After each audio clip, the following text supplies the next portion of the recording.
আমি digital marketer হিসাবে কাজ করছি। আমি ফেসবুক স্ক্রল করতে করতে হঠাৎ একদিন একটা ভিডিও সামনে আসে যে 10 দিনে 10 লাখ টাকার সেলস চ্যালেঞ্জ। এখন এই ভিডিওটা দেখার পর ওই ভিডিওটা আমি মনোযোগ সহকারে দেখার পর আমি সেখানে কিছু ইনফরমেশন পাই এবং সেখানে একটা বিষয় থাকে যে এখানে একটা বুট ক্যাম্প হবে। সেই বুট ক্যাম্পে এই ই-কমার্সের বিষয়গুলো নিয়ে কথা বলা হবে এবং ওই বুট ক্যাম্পটা আমি ফুল দেখার পরে আমি যে বিষয়গুলো এখানে শিখতে পেরেছি যে আমি যে ক্লায়েন্টকে সার্ভিস দিতাম সেখানে আমি তাদের অ্যাডগুলো ম্যানেজ করতাম এবং তাদের অ্যানালিটিক্সের পার্টটা দেখতাম এবং অ্যাড অ্যানালাইসিস করে সিদ্ধান্ত নিতাম।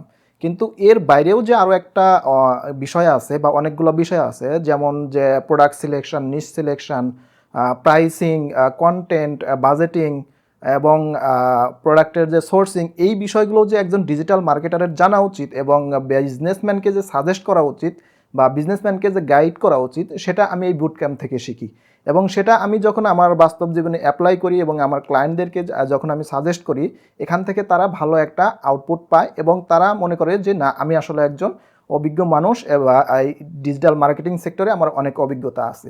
তো আসলে আমি এটাই বলতে চাই যে যারা আসলে এই বুট ক্যাম্প দেখেননি তারা দেখতে পারেন এবং আমাদের এখানে যে নতুন একটা বুট ক্যাম্প আসতেছে সেখানে আপনারা যুক্ত হতে পারেন।